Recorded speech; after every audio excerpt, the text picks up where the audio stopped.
प्रणाम आचार्य जी। जी। आ, काफी दिनों के बाद मुलाकात हो रही है। मैंने भी बिल्कुल यही सोचा। आ, अगर हम तटस्थ हो गए तो फिर आगे की यात्रा। हम्म, थके नहीं अभी तक? नहीं। उत्साह बहुत है अभी। बहुत है। चूर होना होता है थक के एकदम। सारी यात्रा जहां पहुंचने को कर रहे थे वहां पहुंच गए तो यात्रा आप किसके लिए करोगे?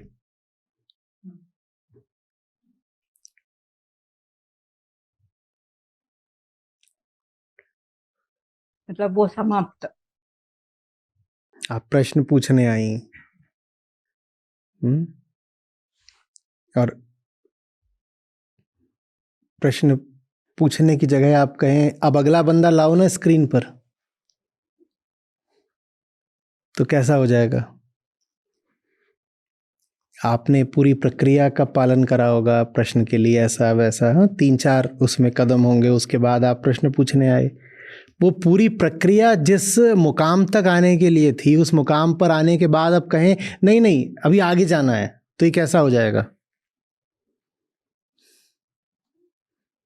ये ऐसा ही हो जाएगा कि प्लेटफॉर्म पे खड़े हैं शताब्दियों से ट्रेन के इंतज़ार में, बिल्कुल ठीक जगह खड़े हुए थे। मान लीजिए आपके कोच का नाम है A1, मस्त कोच है A1 कोच, और खड़े हो गए थे, वहाँ लिखा रहता है कि A1 यहाँ पर आएगा, वहीं खड़े हो गए प्लेटफॉर्म पर, A1 सामने आ गया। बोले मजाक क्या है, इसके आगे जाना है, और आगे जा करके इंजन के आगे कूद गए। अरे जिसके इंतजार में खड़े हो, जब वो आ गया तो अब आगे जाके इंजन के आगे काहे कूद रहे हो?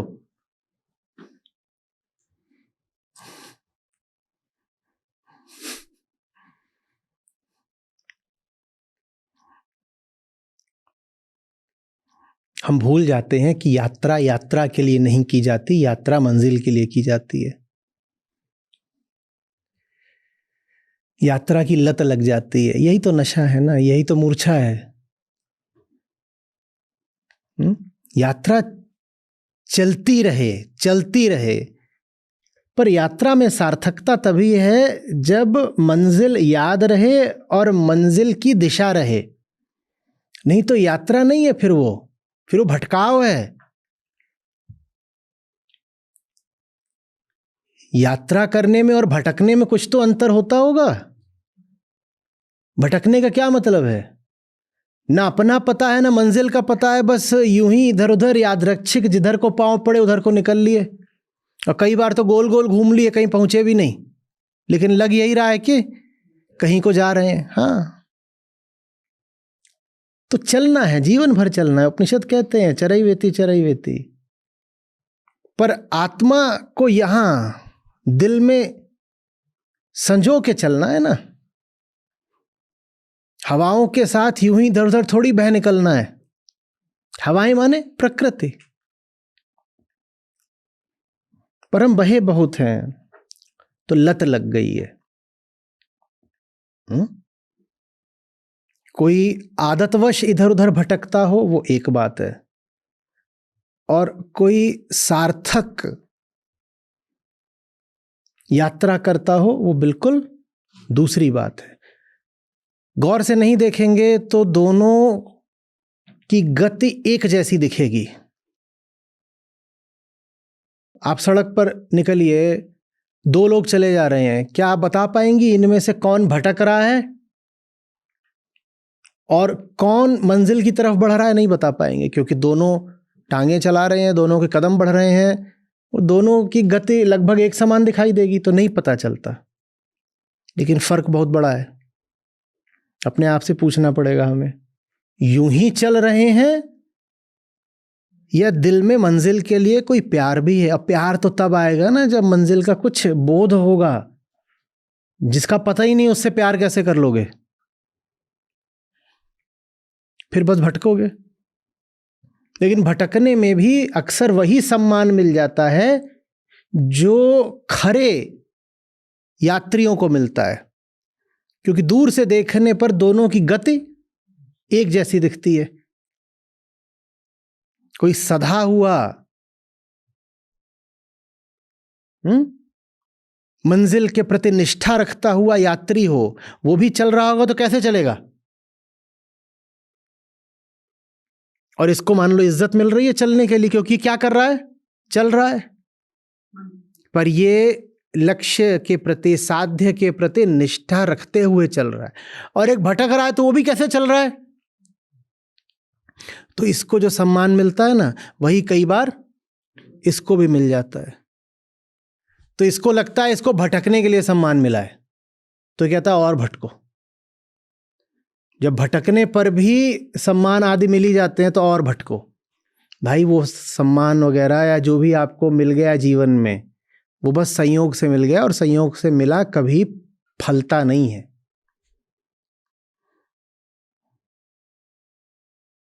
बस यूं ही मिल गया है, वो आपके काम नहीं आ रहा। क्यों काम नहीं आ रहा? क्योंकि आपको जो मिला है आप उसके लिए थोड़े ही चल रहे थे। आप चलते किसके लिए हो? मंजिल के लिए। मंजिल तो मिली नहीं, मंजिल तो मिली नहीं ना। भटकने से इधर उधर की दो चार चीजें मिल गई, इज्जत मिल गई, कुछ और मिल गया। भटकते भटकते कहीं पहुंच गए, वहां पे नारियल रखा था, नारियल मिल गया। नारियल उठाया, पाइप डाली, पी लिया, भटक के क्या बहुत खुश हो गए, नारियल मिल गया। क्या करोगे नारियल का? सर पे मार लो। मंजिल मिल गई क्या?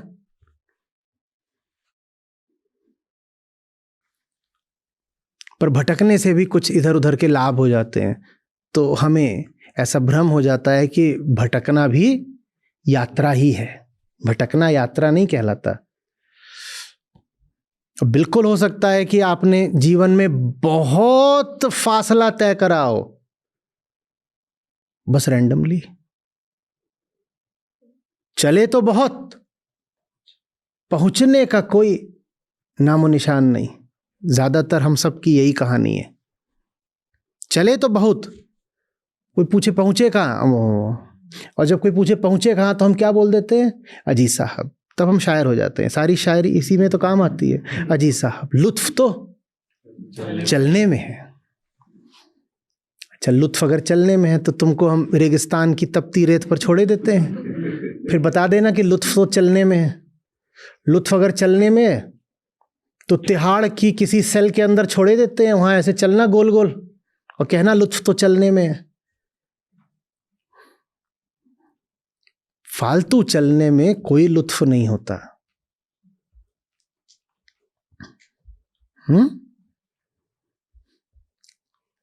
बस बर्बादी होती है उस अवसर की जिसको कहते हैं जीवन।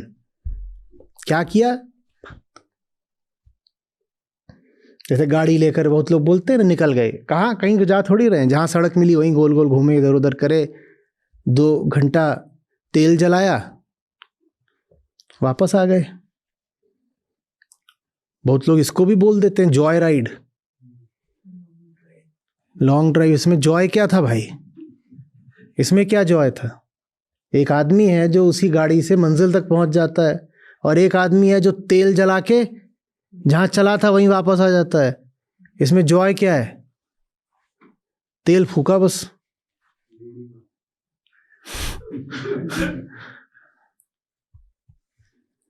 लेकिन यातायात की दृष्टि से देखो तो दोनों ने एक सा ही काम करा है। चालान दोनों में से किसी का नहीं कटेगा, क्योंकि दोनों ने क्या करा? बस सड़क का इस्तेमाल ही तो करा है, और इसमें कुछ अवैध या गैर कानूनी तो नहीं। तो जो बस यूं ही तेल जलाकर आ गया, उसको भी लगेगा कि मैं कौन सा गुनहगार हूं, मैंने क्या गलत कर दिया?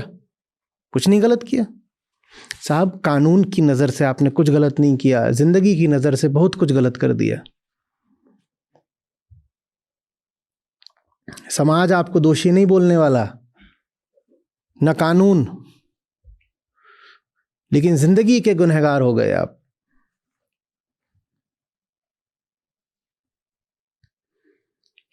पूछिएगा सब अपने आप से, चले तो बहुत हैं, पहुंचे हैं कहीं को? और पहुंचना अगर असंभव होता हो, क्योंकि हम कहते हैं यात्रा तो अनंत की करनी है, तो पहुंचोगे कैसे? पहुंचे नहीं भी हैं तो भी दिशा की कुछ खबर है? चले तो बहुत है, पर कहीं ऐसा तो नहीं कि ऐसे ऐसे चले।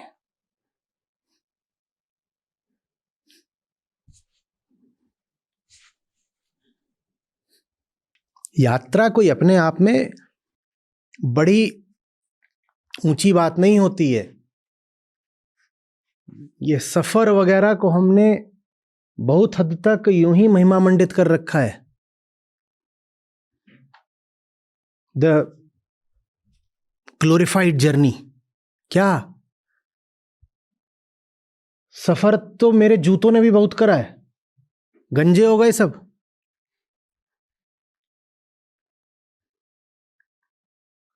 सफर तो टायर भी बहुत करते हैं, वो भी गंजे हो गए। तो चप्पलें हैं, यात्रा इन्होंने कितनी करी हैं, तो चप्पलें ही ना रह तो पाँव में ही, कहीं चलाने वाला तो कोई और ही है ना। इतनी यात्रा करी चप्पल ने, अपने दम पे करी है। अपने दम पे तो 1 इंच ना हिल पाए वो। कोई मालिक है उसका जो उसे अपने जूते में रखता है, माने पाँव में रखता है जूता बना के। और चप्पल क्या बोल रही है? मैं तो पथिक हूं, मैं तो अनंत की यात्री हूं। कौन क्या है? गंजी, तू 1 इंच भी हिली है कभी स्वेच्छा से? और जब भी तू चली है किसी और के पैरों तले चली है। तेरा क्या इसमें? पर अपने आप को क्या बोल रही? मैं तो अनंत की पथिक हूं।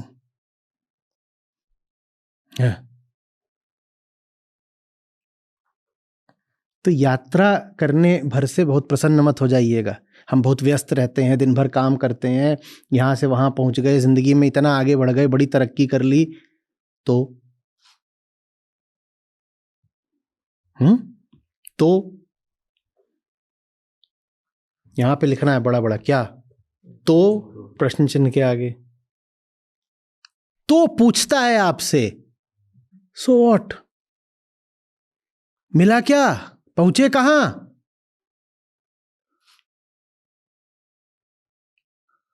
क्या पा लिया? क्या उखाड़ लिया?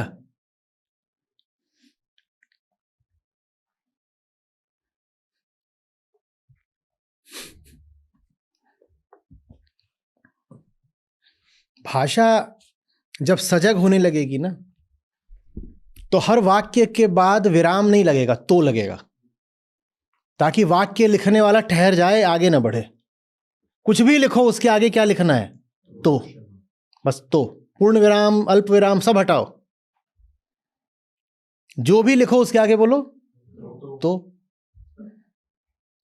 फिल्म बहुत बढ़िया थी, तो सारा नशा उतर जाएगा तुरंत, एकदम उतर गया।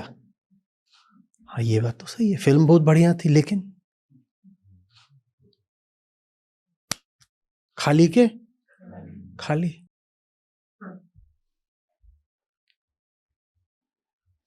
भाई आज बोनस मिला है, तो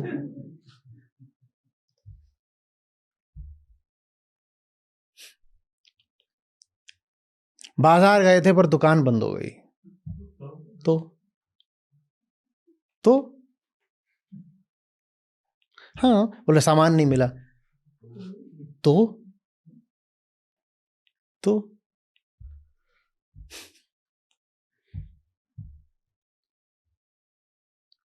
मीनिंग तो पूछता है अर्थ क्या हुआ इसका, इसमें मीनिंग क्या है, इसके भीतर।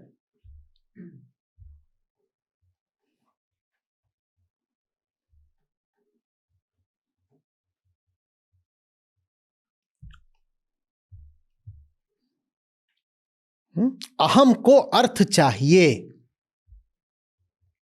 अर्थ नहीं दोगे तो जैसे कुलबुलाते पैदा हुए थे वैसे ही दफा भी हो जाओगे। अर्थ चाहिए, स्वार्थ नहीं, अर्थ, मीनिंग, रियल मीनिंग।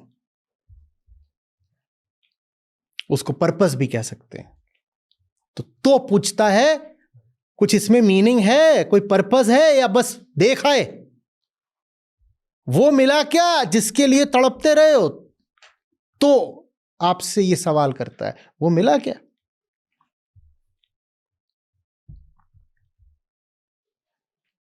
अगर वो नहीं मिला तो सुख काहे का मना रहे हो और दुख काहे का मना रहे हो?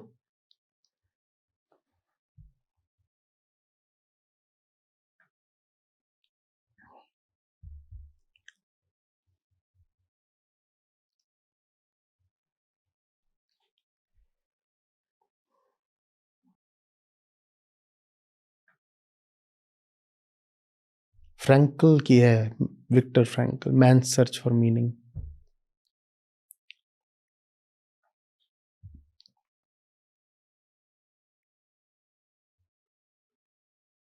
चिल्ला चिल्ला करके पूरी किताब यही पूछ रही है, क्या? तो तो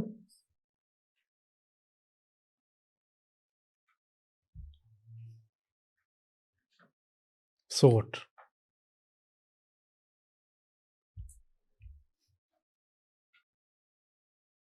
सो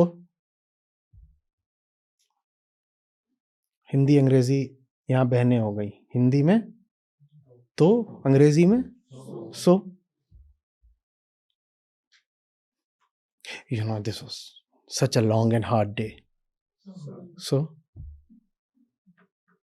So, you insensitive brute.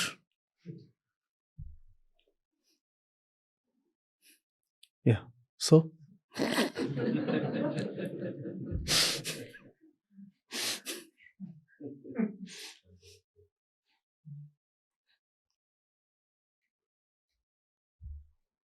does any of it mean anything?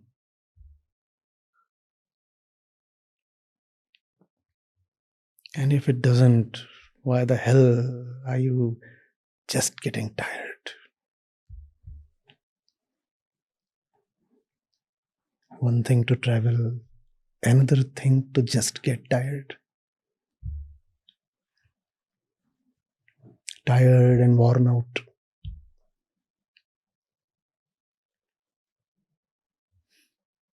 Like the chappal, like the tire.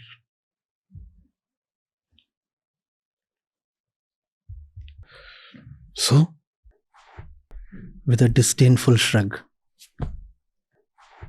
So,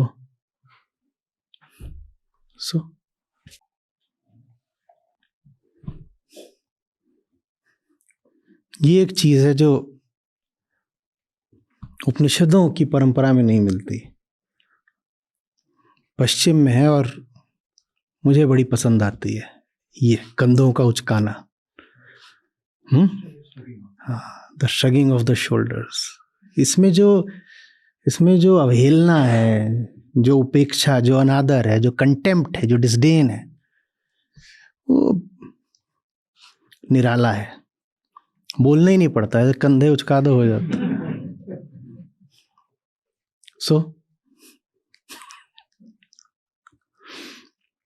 मुझे लगता है ऋषियों ने भी करा होगा। वीडियोबाजी तो होती नहीं थी उस समय, तो पता नहीं चला। कितने ही सवाल शिष्यों के ऐसे रहते होंगे जिनका उत्तर कहते हैं ना मौन में दिया। वो सिर्फ मौन नहीं होता होगा, मौन के साथ ये भी होता होगा। घिसा हुआ टायर, उसको तो पता भी नहीं हो कहाँ कहाँ गया, क्यों गया, गाड़ी चलाने वाला कौन था। कोई भी चलाए गाड़ी, टायर मना कर पाता है क्या? मैं नहीं चलूंगा। क्या गुलामी है? कैसी भी हो सड़क, टायर मना कर पाता है क्या? और ज्यादा मना करता है तो निकाल करके पहले स्टेपनी में डाला जाता है और फिर फेंक भी दिया जाता है। जब फेंक दिया जाता है तो उसको, अभी जाड़े चल रहे हैं, क्या करा जाता है? जला देते हैं। वही हम हैं, जब तक चल सकते हो चलो, उसके बाद स्टेपनी में डाला जाता है, अस्पताल है वो, और उसके बाद फूंक ही दिया जाता है। टायर से पूछो क्या क्या यात्रा करी तूने? यात्रा तो बहुत करी है, कम से कम 50,000 तो चलता है। इतनी यात्रा करी, कहीं पहुंचा? बस घिस गया, वॉर्न आउट। ऐसे मरते हैं हम, घिस गए और फिर फूंक दिए गए। प्रणाम आचार्य जी, क्या मेरी आवाज आ रही है? बोलो।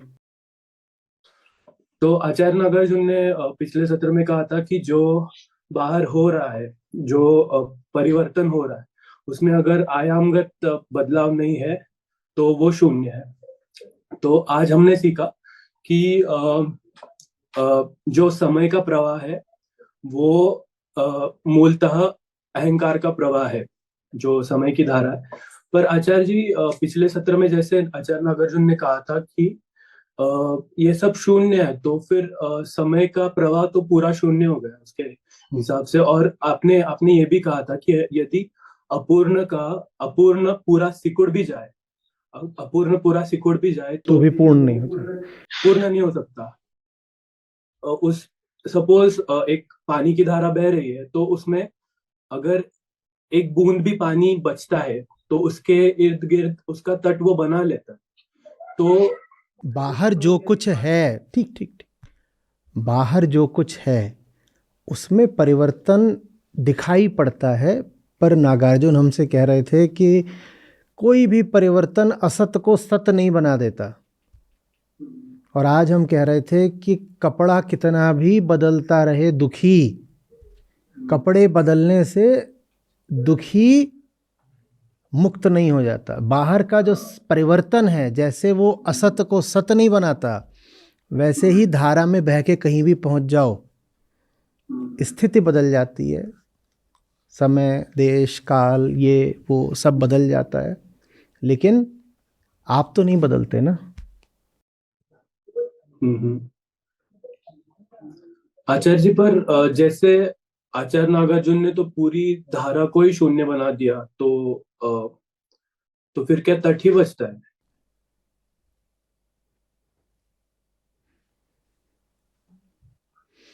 वो और आगे जाते हैं, वो कहते हैं ऐसा कौन सा तट होता है जिसके साथ कोई धार नहीं। तो वो तो ये भी कह देते हैं कि तट भी शून्य है।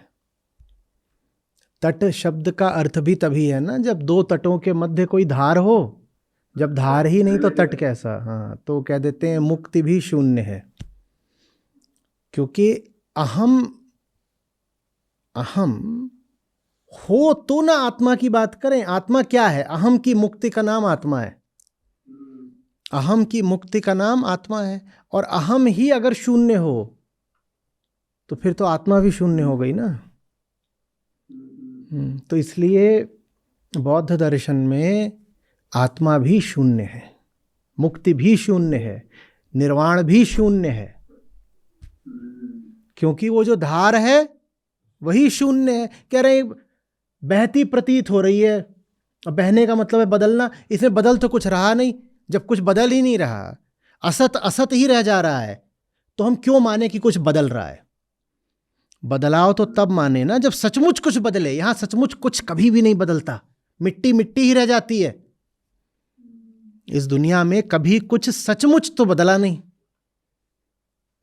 यहां तो जो जैसा है वैसा ही रहता है। बस क्या बदलता रहता है? ऊपर ऊपर से, हाँ, रूप रंग बदलता रहता है। सचमुच तो कुछ बदला नहीं, तो हम मानेंगे ही नहीं कि कुछ बदल भी रहा है। तो ये जितना बदलाव प्रतीत हो रहा है सब शून्य है। और जो प्रतीत हो रहा है उसमें से बदलाव हटा दो तो वो है ही नहीं। तो माने जो प्रतीत हो रहा है वो है ही नहीं, क्योंकि बदलाव तो है ही नहीं ना। जो प्रतीत हो रहा है वो बदलाव से भिन्न नहीं। अगर संसार बदले नहीं तो क्या आप कहोगे संसार है? और बदल तो रहा ही नहीं है, क्योंकि असत का असत रह जा रहा है। तो माने संसार ही है नहीं, तो सब संसार शून्य है, अर्थहीन, यूं ही मिथ्या प्रतीत होता है नहीं। और जिसको प्रतीत होता है वो स्वयं भी नहीं बदल रहा। जिसको ये संसार प्रतीत होता है, जैसे संसार बस रूप रंग बदलता रहता है, वैसे ही संसार का जो दृष्टा है वो भी बस रूप रंग बदलता रहता है। तो बाहर भी शून्य और भीतर भी शून्य, सब मिला जुला के शून्य बराबर शून्य, यही है।